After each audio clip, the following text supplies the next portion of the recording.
prezado aluno, mais uma vez dando continuidade no segmento de saúde pública, mas agora na nossa aula de revisão. Sem sombra de dúvida, analisamos diversos conceitos relacionados à saúde pública, que é, de certa forma, uma matéria, né? Um segmento extremamente importante, que a professora Mari já comentou diversas vezes, da importância de termos, né, a busca ativa do conhecimento, justamente para poder repassar esse conhecimento, mudar culturas, mudar filosofias e atingir, né, o objetivo que é prestar aí uma assistência integral e de qualidade, não é isso? Muito bem. Então, recordem-se que nós conversamos sobre as questões históricas relacionadas às políticas de saúde do nosso país. Inicialmente, né, até o primeiro reinado, então lá em 1500, qual era o modelo de atenção à saúde da época? Na verdade, não tínhamos, né, modelo de atenção à saúde. Os conhecimentos eram conhecimentos empíricos. O que isso significa? Não era um conhecimento fundamentado em nenhuma base científica. Então, na verdade, não existia, né, farmacologia.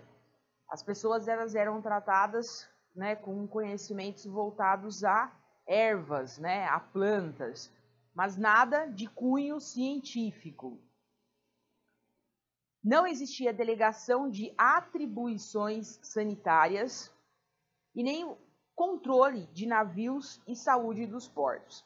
Então, não existiam, né, a vigilância sanitária, que é um órgão competente e que é responsável justamente por validar todos os segmentos, todos os processos relacionados não só aos serviços de saúde. Nós já conversamos também sobre questões de vigilância sanitária, que temos, né, tanto a vigilância epidemiológica, a vigilância de saúde do trabalhador, não é isso?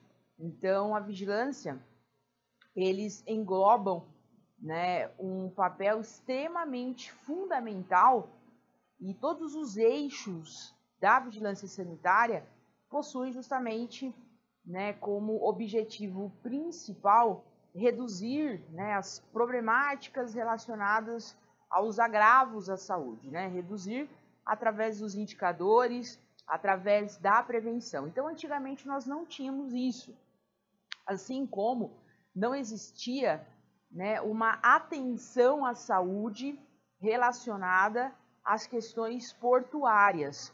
Então, o que acontece? O principal meio, né, de transporte da época era relacionado aos navios. Então, existiam, na verdade, muitas doenças, né, infecto-contagiosas que eram, né, infelizmente, trazidas de outros continentes para o nosso país e até mesmo daqui para lá, né? Existia, na verdade, o que nós chamamos de infecção cruzada, que a professora Mari também já compartilhou com você, que a infecção cruzada é justamente a transferência, né, de uma microbiota, de um micro-organismo de um determinado local para outro.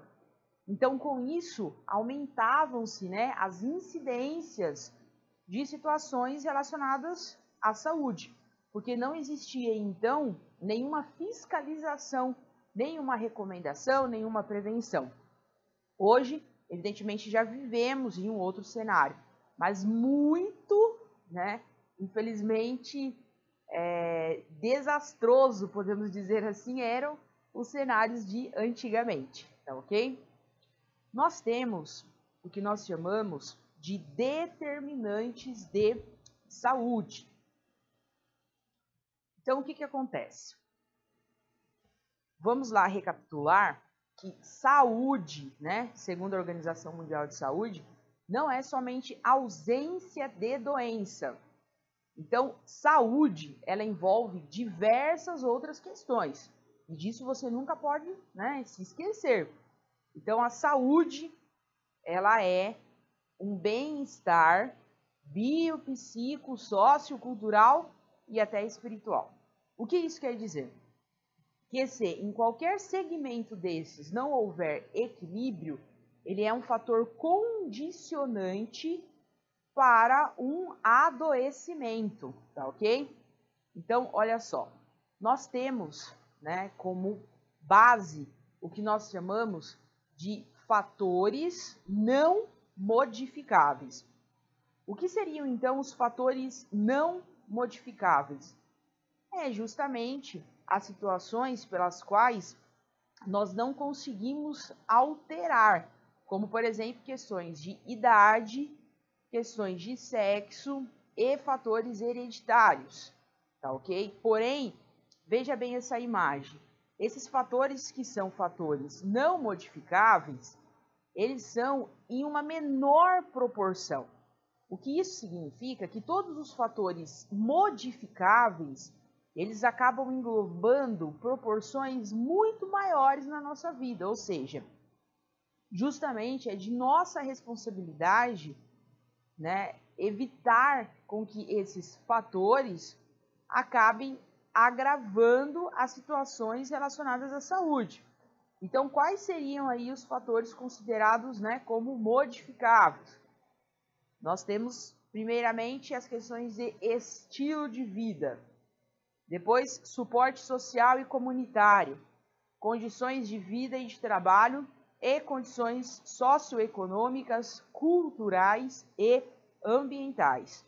Então, todas essas questões são questões que nós conseguimos trabalhar, certo? Através da prevenção, através da promoção à saúde, evitando assim os agravos, tá? Então, fatores condicionantes de agravos à saúde são então fatores modificáveis e fatores não modificáveis. Os fatores não modificáveis possuem uma proporção muito pequena, né? Então, quer dizer que os fatores modificáveis são os fatores que causam um maior impacto relacionado à saúde pública, certo?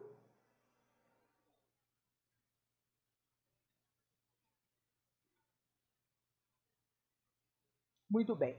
Pensando então nos contextos de atenção básica, atenção primária, qual que é o objetivo, né, da atenção básica? Olha lá a definição. Então, o objetivo é que a atenção básica pudesse se transformar na imensa e generosa porta de entrada do SUS, sendo uma ampla rede de serviços que seja próxima dos usuários, que seja de acesso universal, resolutiva, produtora de cuidado integral, provendo, né, os cuidados e a consciência sanitária. Então, o que acontece? O SUS, né, ele foi constituído através da Constituição Federal de 1988, através lá do artigo 196, nós temos então a fundamentação, certo? Que a saúde é um direito de todos e dever do Estado. Através dessas políticas de saúde, né, nós tivemos então todos os eixos norteadores que fundamentam o nosso sistema único de saúde. Quais seriam eles mesmo? Lembra que nós vimos? Então, primeiramente, né, que ele fosse universal, não é isso?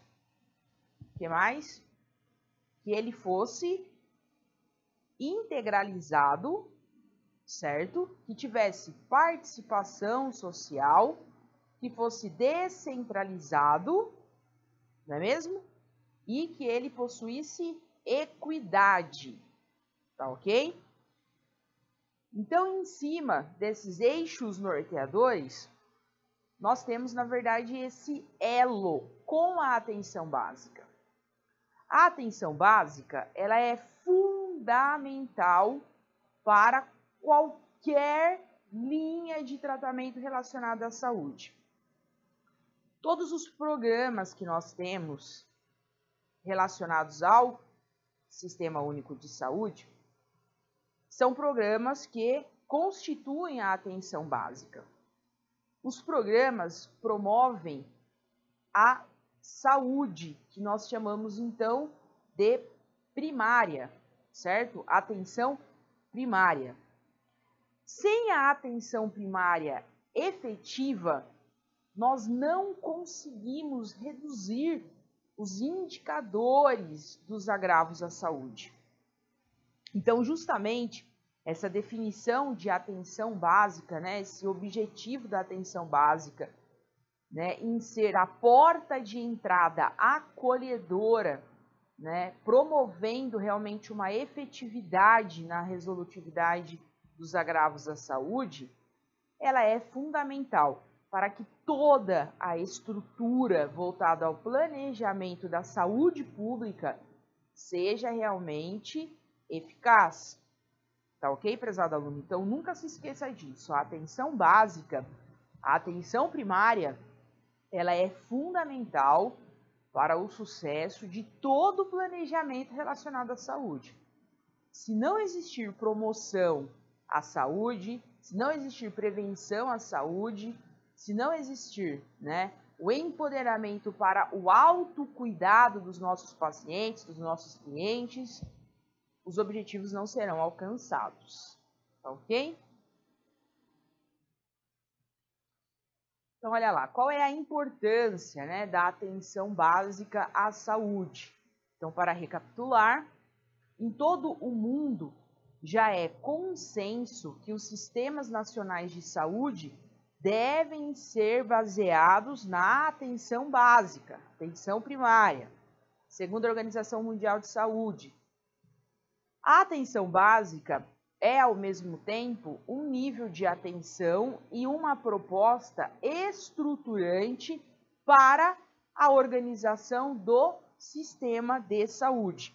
Na verdade, foi, né, justamente o que a professora Mari acabou de comentar. Aqui nós temos, então, a definição do SUS. O que vem a ser, então, o SUS? Ele é um sistema que coordena as ações voltadas para o cuidado com a saúde da população brasileira.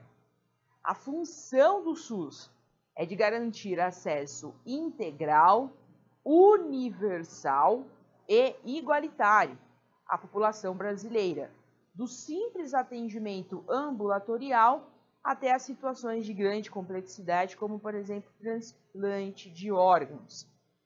A professora Mari, né, até deixou essa imagem do SUS no centro e ao redor nós temos, na verdade, um elo, que é o elo da população. O que isso quer dizer, prezado aluno? Que todo o planejamento, né, do SUS, ele é realmente falho. Existem sim as falhas, mas ele é um planejamento que, de certa forma, tende a ser muito efetivo. Ele só não é mais ainda, justamente porque, infelizmente, nós não fazemos o nosso papel de participação social.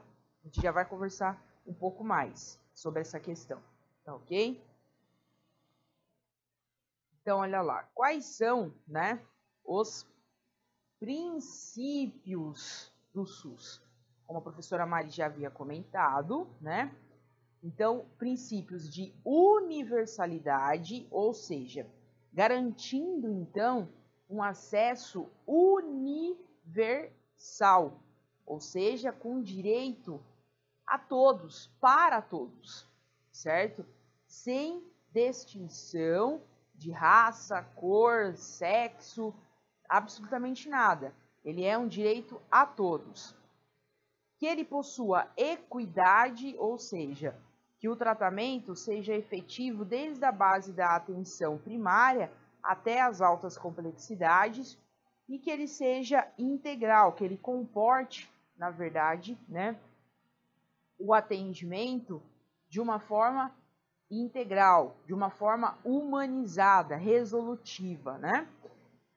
Também temos as questões de participação popular, regionalização e hierarquização e descentralização e comando único. Então, o SUS ele pode ser entendido como um núcleo comum, né, um núcleo único, que concentra os princípios doutrinários e uma forma de organização e operacionalização, além dos princípios organizativos. Muito bem.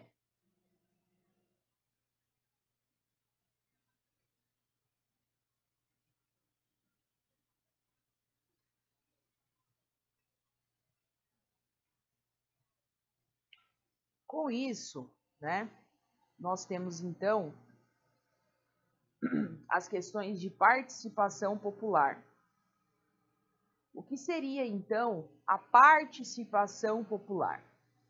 Ela é a garantia que a população tem de poder participar de todo o processo de formulação das políticas de saúde e de todo o seu controle.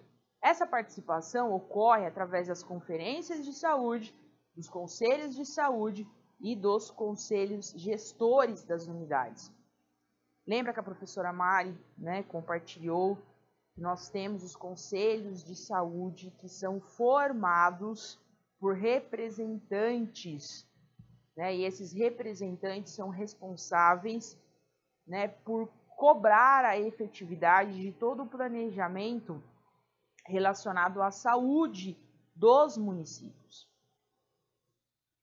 Quais são as competências dos conselhos de saúde? Então, a primeira competência é justamente a de fortalecimento, né?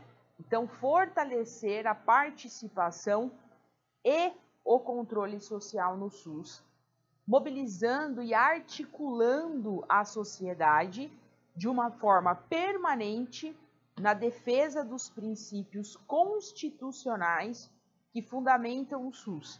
Então, já na primeira competência, compete também a esses representantes fortalecer a necessidade da formulação dos conselhos de saúde. Nós temos lá a quarta competência, atuar na formulação e no controle da execução da política de saúde, incluindo seus aspectos econômicos e financeiros, e propor estratégias para a sua aplicação aos setores públicos e privados.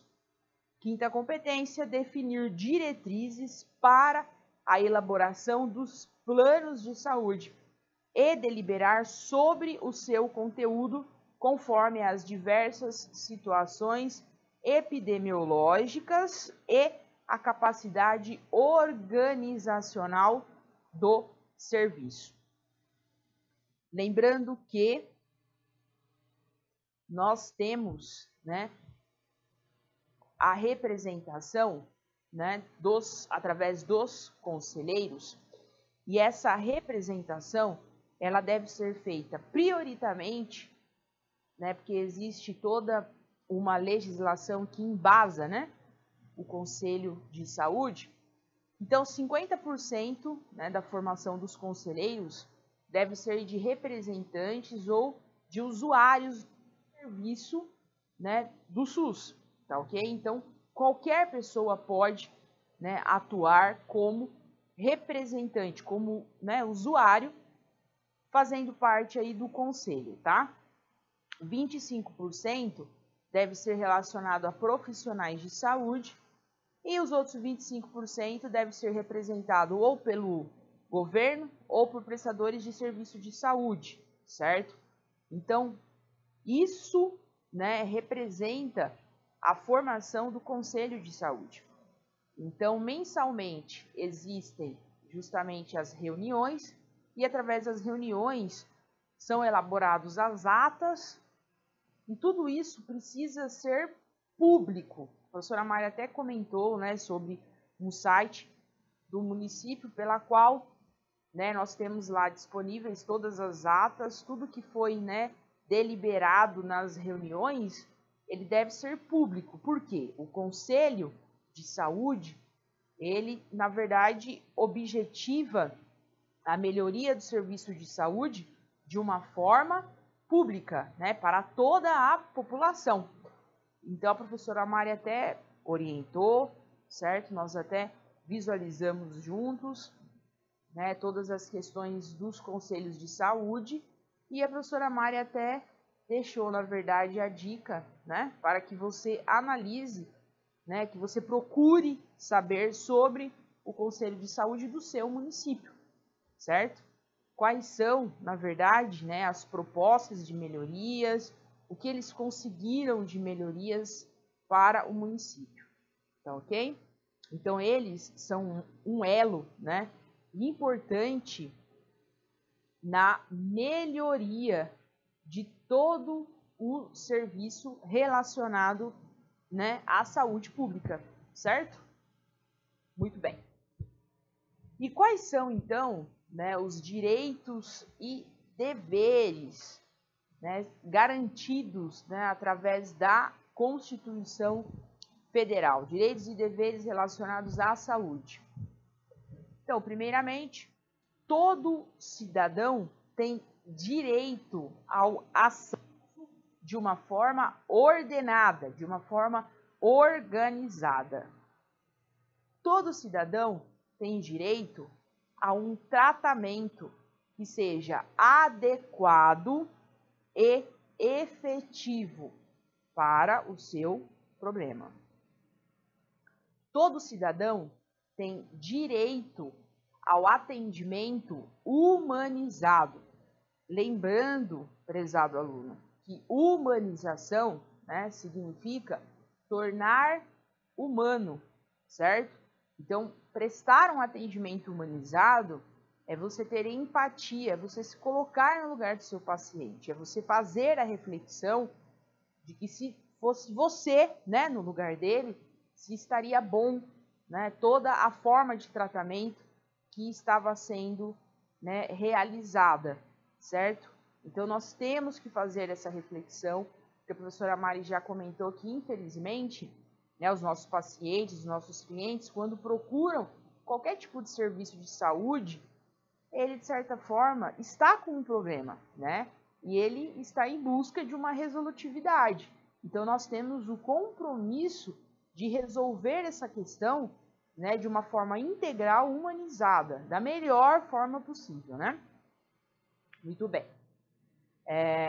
No quarto segmento, todo cidadão tem direito ao atendimento que respeite a sua pessoa, respeite os seus valores e respeite os seus direitos. Todo cidadão também tem responsabilidades para que o seu tratamento aconteça de forma adequada. Gosto muito da contemplação desse direito na Constituição Federal. Por quê? Porque, infelizmente, a população em geral, né, possui um hábito de não dar continuidade nos tratamentos, possui um hábito, muitas das vezes, de não buscar a atenção preventiva, a atenção primária, e em consonância, né, com a Constituição Federal, que diz, né, que a saúde é um direito de todos e dever do Estado, mas isso não isenta a população da responsabilidade de buscar a saúde e de se responsabilizar, né, pelas questões relacionadas à sua saúde. Isso é, prezado aluno, o que nós chamamos de autocuidado.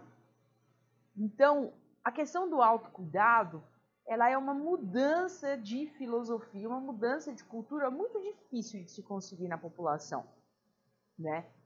Você, sem sombra de dúvida, conhece pessoas que iniciam tratamento e não terminam o tratamento, que se inserem nos programas, né, de saúde e não frequentam esses programas, porque obtém uma leve melhora, acha que já está recuperado, depois, infelizmente, o que era uma doença aguda se torna uma doença crônica, e uma doença crônica é muito mais difícil de ser tratada, né? A doença crônica, ela incapacita, né, de uma forma muito significativa toda a população, Então você com certeza, né, já deve ter conhecido, deve ter passado por situações iguais a essa que a professora Mari está comentando. Mas é o nosso papel, né, como profissionais de saúde, educar, orientar, justamente para que os nossos pacientes, os nossos clientes se sintam seguros, para que eles possam promover o autocuidado, ou seja, para que eles tenham conhecimento do que é necessário fazer para que promovam a sua saúde, para que possam restabelecer a sua saúde. Isso faz parte, né? E é uma parte fundamental do nosso trabalho, certo? Continuando, lá no 6º direito, né?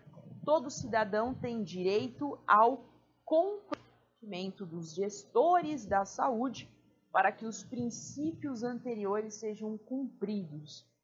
Ou seja, né, temos o direito justamente da cobrança, né, para que todos os gestores da saúde, todas as esferas de governo, né, tanto a nível federal, estadual e municipal, que possam realizar todo o planejamento de uma forma efetiva para que nós possamos ter a garantia, né, da saúde de uma forma integral, a garantia dos programas de saúde, da atenção primária, atenção secundária e a atenção terciária.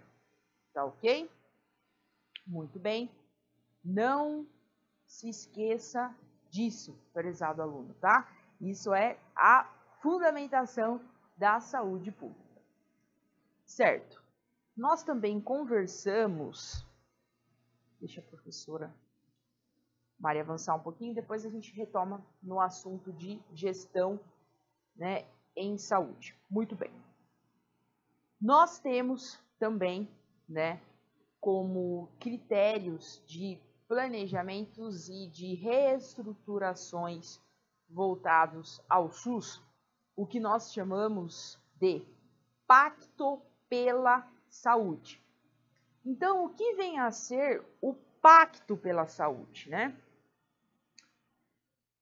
Ele foi formulado através da Portaria 399 do ano de 2006, e o Pacto pela Saúde, ele engloba 3 componentes, que seria o Pacto pela Vida, o Pacto em defesa do SUS e o Pacto de gestão relacionadas ao SUS. Quais são, então, as prioridades do Pacto pela Saúde? É de justamente definir, né, a responsabilidade sanitária de cada instância, de cada esfera do governo, certo? E com isso estabelecer as diretrizes para a gestão do SUS relacionados à descentralização, regionalização, critérios para financiamentos, programação pactuada e integrada, participação e controle social, planejamento, gestão do trabalho e educação na saúde. Tá ok? Então, podemos dizer, né, que o Pacto pela Saúde, ele é mais uma estratégia fundamentada para todo o planejamento efetivo relacionado à saúde pública. Olha só, quais são, então, as prioridades, né, do Pacto pela Vida?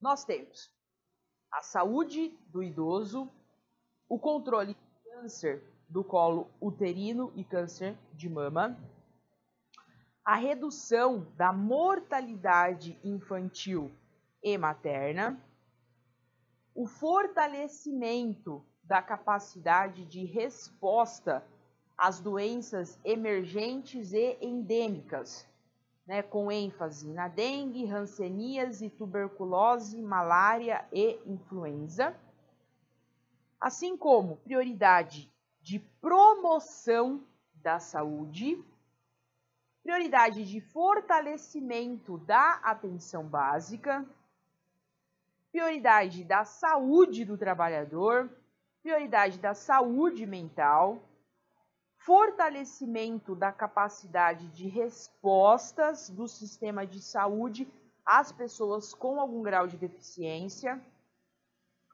atenção integral às pessoas em situação de risco ou de violência e a saúde do homem, certo?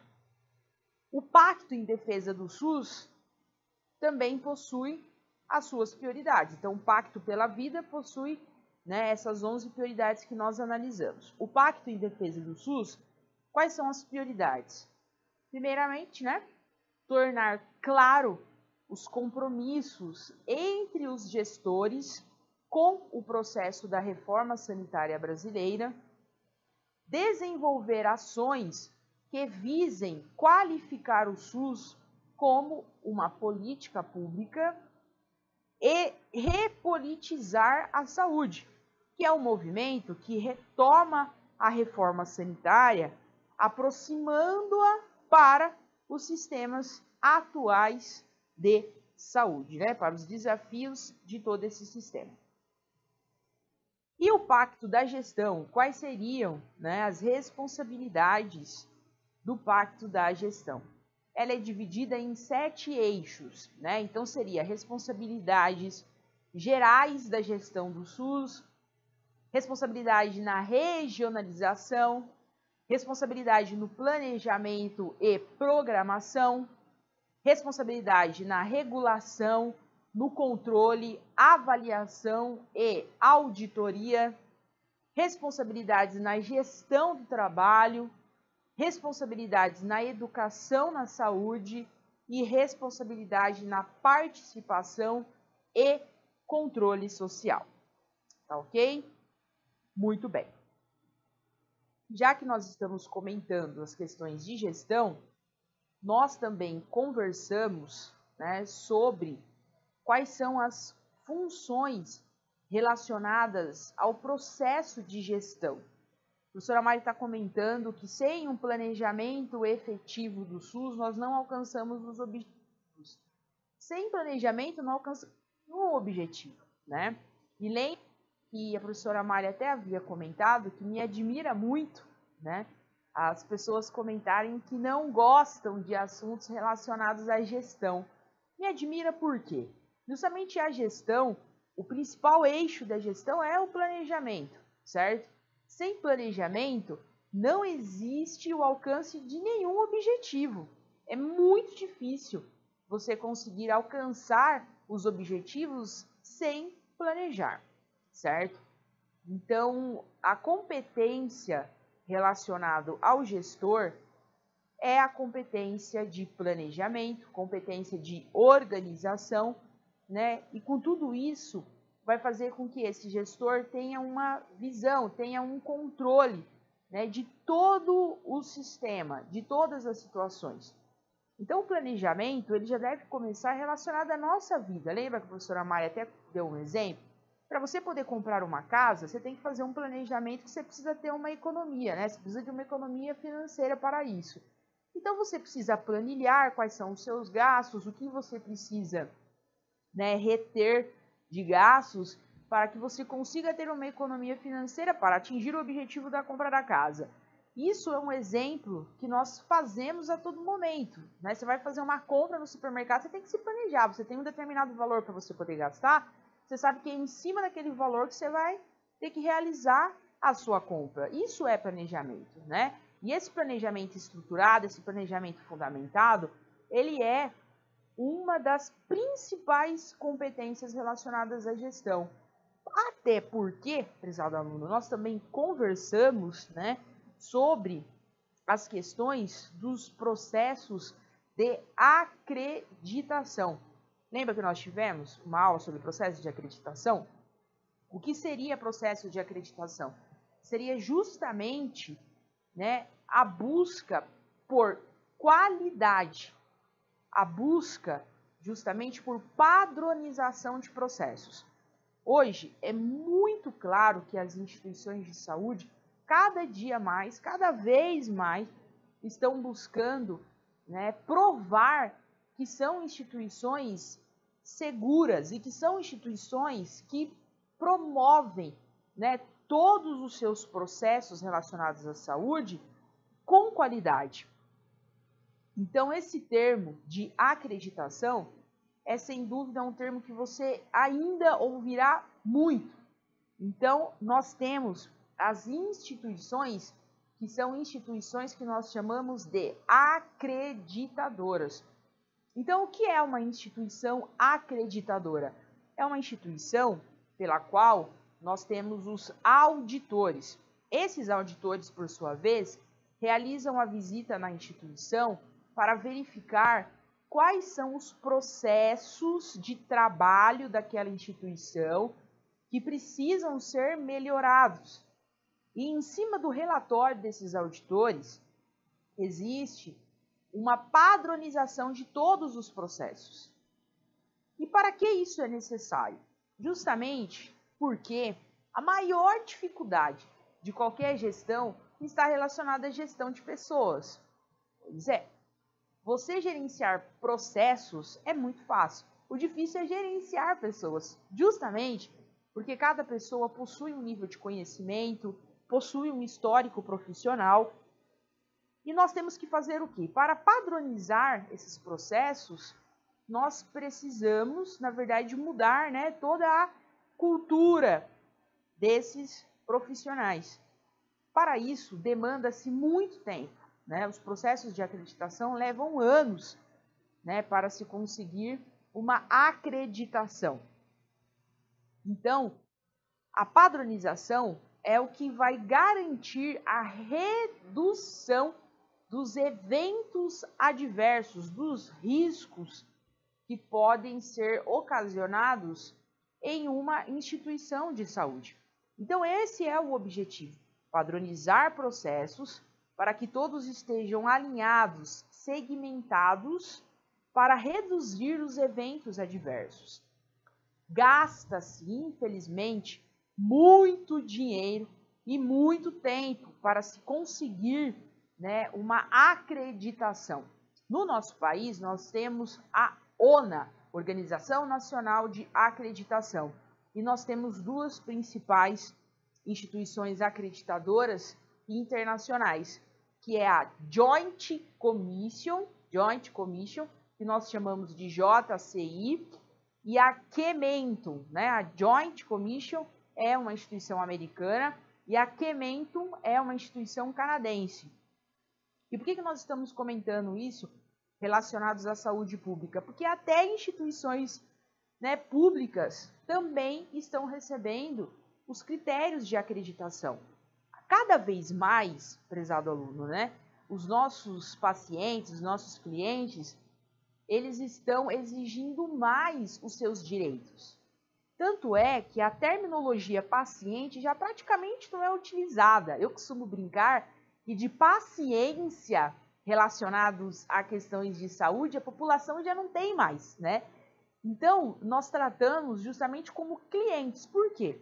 Eles buscam os seus direitos como nunca antes buscaram, né? Então, hoje existe justamente uma informação muito rica por parte da população na busca ativa dos seus direitos. Então, justamente, nós, profissionais da área da saúde, precisamos estar conscientes de que a busca da qualidade, ela deve ser contínua. E como que nós podemos, né, colaborar nessas questões? Buscando conhecimento, né? Quanto mais conhecimento técnico nós tivermos, mais garantia de qualidade nós estaremos promovendo para o nosso paciente, para o nosso cliente. Essa responsabilidade deve ser muito intrínseca, deve ser muito clara para nós. Profissionais da área da saúde são eternos educadores. Nós temos que ser autodidatas. buscar sempre o conhecimento. Essa é a nossa responsabilidade, tá ok? Muito bem. Nós comentamos também, né, sobre a evolução que nós tivemos relacionadas às questões de saúde odontológica. Nós tivemos especificamente, né, o Guies, né? Quem foi o Guies? Ele, na verdade, formulou, né, uma diretriz, toda uma segmentação. Então, existe, na verdade, um consenso que após essas formulações, essas orientações de Guies, houve, na verdade, todas as alterações, né, relacionadas à odontologia, né? Então, houveram, na verdade, a evolução relacionadas à odontologia. Então, quais foram as principais recomendações, né, repassadas? ênfase nas ciências biológicas e clínicas, uma progressiva agregação tecnológica com especialização precoce e adoções de práticas curativos cirúrgicas e reabilitadoras como modelo preferencial de intervenção sobre indivíduos e doenças. Então, ele conseguiu reformular, né, todos os critérios que antes existiam relacionados a questões de saúde odontológica, porque a saúde odontológica ela não tinha, na verdade, nenhum segmento constituído, né? Antigamente se extraíam dentes, né, através de técnicas que acabavam não sendo técnicas efetivas, não tinha uma educação sanitária para isso, e através dessas recomendações houve-se, na verdade, toda a busca do conhecimento técnico-científico relacionado à saúde odontológica, tá ok? Em 1964, nós tivemos a criação, né, do Conselho Regional de Odontologia, né, Conselho Federal e Conselhos Regionais. Em 1966, nós tivemos, através da Lei 5.081, que regulamentou o exercício da odontologia no nosso país. Então, em 1966, nós tivemos a regulamentação do exercício da odontologia no nosso país. No entanto, mesmo com essas evoluções, nós não tivemos melhorias, né, nas condições de saúde bucal dos brasileiros. Neste período, infelizmente, né, os brasileiros eles eram tidos como intitulados, né, como campeão mundial de desdentados, justamente porque não existia, então, uma política de saúde odontológica.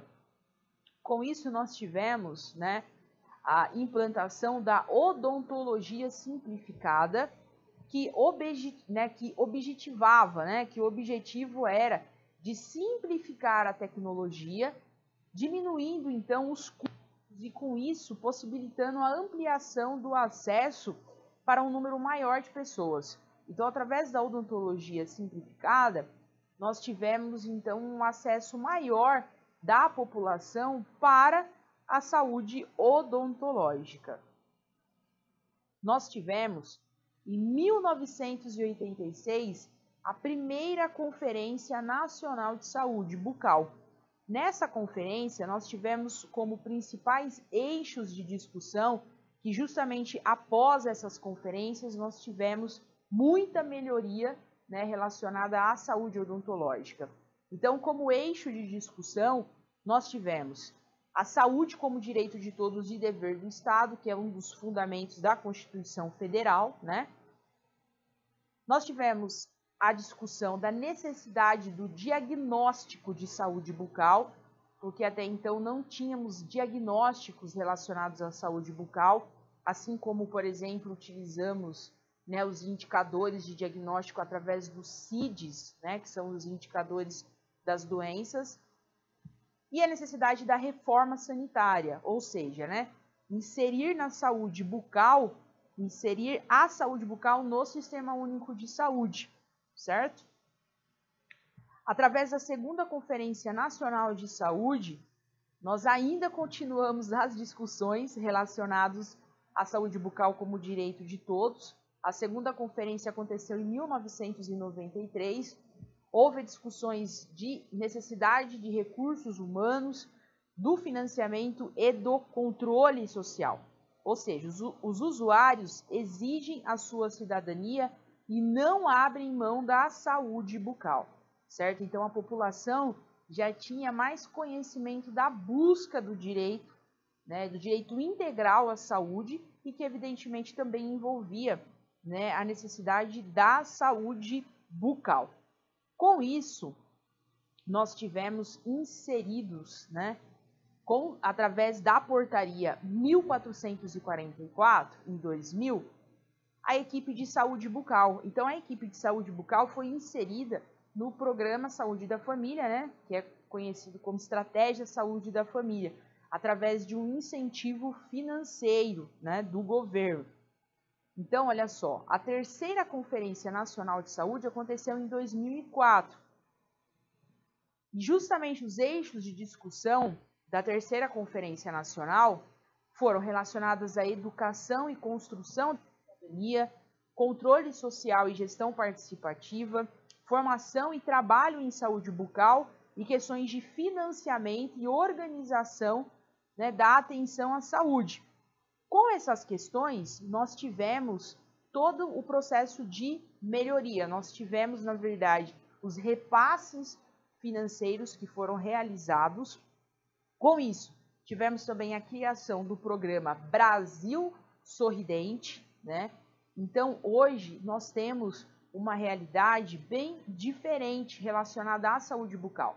A população, em geral, já possui o conhecimento da necessidade, né, da atenção à saúde bucal, e o programa Brasil Sorridente foi justamente instituído para promover esses critérios de saúde pública, evidentemente, né, atingindo então o que rege a Constituição e o que rege os princípios do SUS, garantindo uma atenção à saúde de uma forma integralizada. Tá certo, prezado aluno? Então é isso. Analise todo o material. Se tiver qualquer dúvida, compartilhe a sua dúvida. Não fique com a angústia, tá? A matéria de revisão, na verdade, é para a gente dar uma pincelada em todo o conteúdo, né, que foi dado. E saúde pública é extremamente necessária, assim como todas as outras matérias, sem sombra de dúvida, né? Mas a saúde pública, ela fundamenta todos os laços, né, da saúde do nosso país, tá certo? Então, bons estudos e até a próxima!